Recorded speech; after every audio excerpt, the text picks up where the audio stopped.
वो भी आप सुन रहे थे श्री राम ऑर्केस्ट्रा के माध्यम से ये प्यारा सा भोजपुरी फरमाइश है पवन सिंह के गाए हुए नगमे।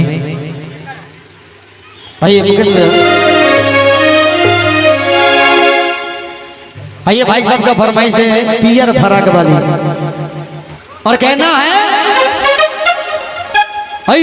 बारात करे लागी हमसे बात करे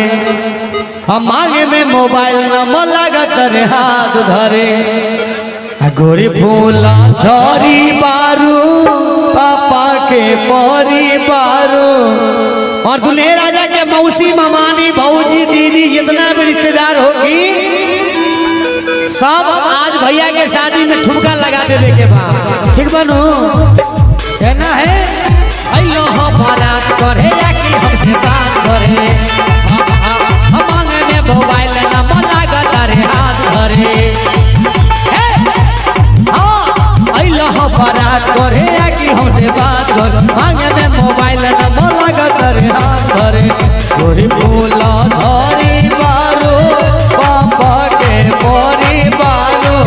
गोरी फूला धरी बारो पापा के परिवारो लगलू पसारे तू फराक वाले फराक वाले बारात करे कि हमसे बात कर मांगे में मोबाइल नंबर लागत रे हाथ धरे गोरी फूला झरी बारो पापा के परिवारो गोरी फूला झरी बारो पापा के परिवारो। आई भैया चश्मा वाला के देखो साली के जुगाड़ में डांस करे लोग। मैं कहना चाहूंगा आपके लिए कि देखने में निंदा आप सुनने में शर्मिंदा लगते हैं। काला चश्मा देखने में निंदा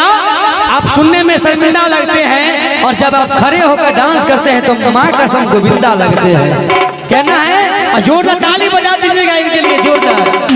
गलू पसारे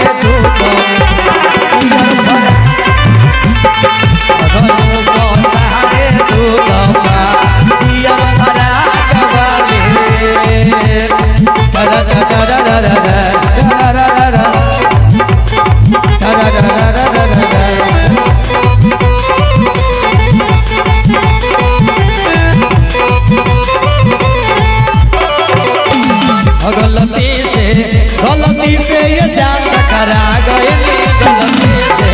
गलती से ये जान टकरा गए गलती से लगे के देखे पगल आयल बरका लगे के भांग खके आयल बरका तोहर सही सारा बारो कहत बारा बारो तोहर सही सारा बारो कहत बारा बारो भर के लो कहलो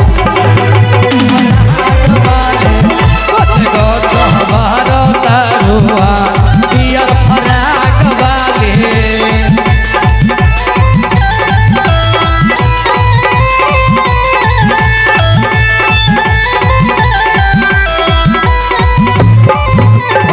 लगने में हमर हो जा तू जाने है लगने में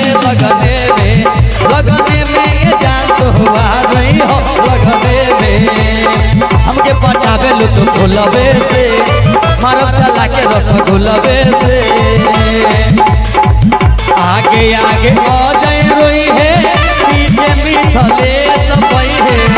आगे आगे बबलू खई है पीछे मिथले सबई है मिथले से के मान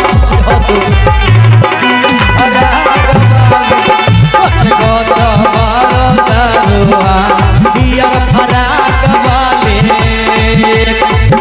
बारात करे कि हमसे बात कर में मोबाइल नंबर लागत रे हाथ धरे। अरे अच्छा मजा कर दी हो गोरी फूला धरी बारो पापा के परिवारो गोरी फूला धरी बारो पापा के परिवारो लगलू पसारे